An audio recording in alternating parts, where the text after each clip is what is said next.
Assalamualaikum, saya dari kelas 3 Uthman ingin menyampaikan pendakwah Idola Saya. Nama pendakwah Idola Saya adalah Ni Abdul Aziz bin Nikmat. Tarikh lahir pada 1931. Tempat lahir Kampung Pulau Melaka di Kelantan.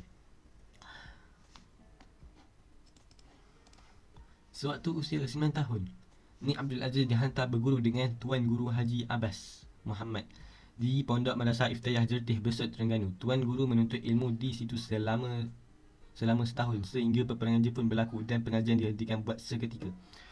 Pada usia beliau 14 tahun, beliau menyambung pelajaran di Jamik Marbawi Al-Ismaili, Kota Baru sehingga 1952.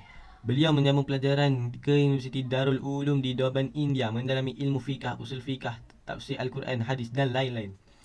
Pada usia beliau 26 tahun, beliau menyambung pelajaran ke Pakistan dalam bidang tafsir. Pada usia 27 tahun, beliau menyambung pelajaran di Kuliatul Lughah di Al-Azhar, Mesir dan memperoleh ijazah sarjana muda dalam jurusan pengajian bahasa Arab. Kemudian menyambung pelajaran sehingga mendapat ijazah sarjana dalam jurusan kehakiman dan perundingan Islam selama 2 tahun. Kemudian beliau mendapat diploma pendidikan di Darul Azhar dan pulang ke tanah air pada Februari 1962. Semangat beliau memperkenalkan adab Islam. Langkah-langkah pembaruan pentadbir awal yang dilakukan oleh Tok Guru ialah dengan melakukan perkara-perkara yang mudah seperti memperkenalkan adab Islam ketika membuka dan menutup majlis, seperti memulakan suatu majlis dengan baca Al-Fatihah dan mengakhiri dengan surah Al-As dan tasbih kafarah. Manakala tempat duduk di perempuan dan lelaki diasingkan dan jamuan-jamuan diselaraskan dengan waktu solat. Mengikut Tok Guru, perkara ini paling senang dilaksanakan kerana ia tidak memerlukan peruntukan kewangan. Tujuan adab ini dipegangan adalah untuk menjadikan semua majlis dan aktiviti pentadbiran sebagai ibadat yang berguna serta mendapat keberkatan Allah. Pentadbiran sedahnya. Semasa Tok Guru mengambil alih pemerintahan Kelantan daripada Kerajaan Barisan Nasional, Kerajaan Kelantan mewarisi hutang sebanyak 753 juta daripada pentadbiran terdahulu, termasuk RM10 juta untuk membayar tahunan bagi mengatasi masalah kerajaan ini. Ni Abdul mengambil beberapa langkah dan memajukan para sistem ekonomi yang rendah dengan menggunakan sumber-sumber sendiri melalui pengurusan bijak daripada tabung ekonomi negeri. Antaranya ialah menunjukkan pentadbiran sederhana bersesuaian dengan konsep ketakwaan dan mengelakkan pembaziran. Pengurusan efektif.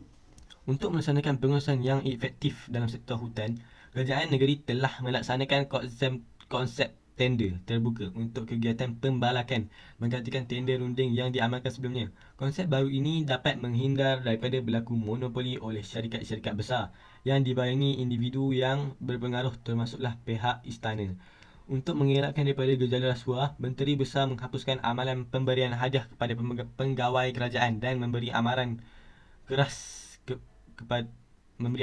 memecat sesiapa sahaja kaki tangannya yang terlibat dengan rasuah.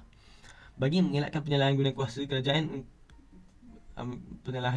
kerajaan untuk kepentingan parti tertentu, Ni Aziz melarang pengguna jentera dan harta kerajaan negeri untuk kepentingan parti di dalam pilihan raya oleh orang politik yang berada dalam pentadbiran kerajaan. Hapuskan riba. Untuk mewujudkan sistem ekonomi tanpa riba, Ni Aziz memindahkan wang kerajaan negeri daripada bank-bank konvensional ke dalam bank tanpa riba. Ini dilakukan secara berperingkat-ringkat dimulai dengan memindahkan akaun simpanan tetap ke Bank Islam pada 1 Januari 1991. Langkah-langkah lain dalam program pembangunan ekonomi Islam ini termasuklah memperkenalkan pinjaman tanpa riba kepada kaki tangan kerajaan negeri serta mengadakan akaun beransingan dengan hasil daripada sumber Islam halal dan sumber yang bukan halal. Selain itu, sistem kerajaan konvensional yang menggunakan amalan riba dan eksploitasi telah ditamatkan oleh Ni Aziz sebagai alternatif.